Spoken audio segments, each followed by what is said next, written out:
במבצע צוק איתן איבדה יחידת אגוז, היחידה שבה שירתתי, 2 לוחמים. יובל דגן וטל יפרח, שניהם מאותו הצוות. מאוחר יותר יאבד אותו הצוות גם את אור אסרף בתאונה בנפאל. במבצע נהרג גם ג'ורדן בן סימון. אחרי המלחמה שלח הצוות שלי מכתב ללוחמי היחידה. אשמח שתקראו.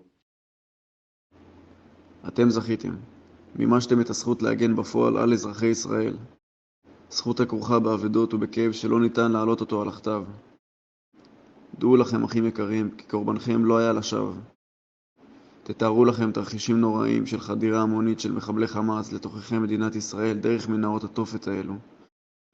יחד עם ביצוע טבח המוני שיכול היה להתבצע חס וחלילה על ידי חיות אדם שאינם חסים על תינוקות, נשים וילדים. אל מול תרחישים האלו, אתם הייתם אחות של לוחמי צה"ל האמיצים, ומנעתם בגופכם סכנה שהיא ללא ספק סכנה קיומית למדינת ישראל.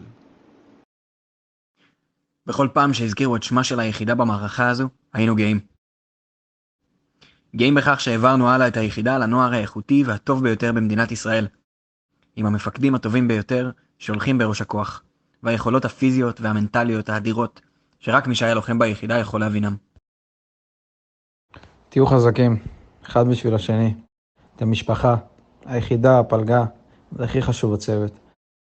לאחר סיומה של הלחימה, כשתחזרו הביתה לשרגא ותראו את המיטות הריקות, הכברות עם השמות של האנשים שכל כך אהבתם ושאינם, תבכו ותתגעגעו, אבל תדעו שביצעתם את המוטל עליכם, ושאנחנו כאזרחים וכלוחמי אגוז בעבר מודים לכם על כך.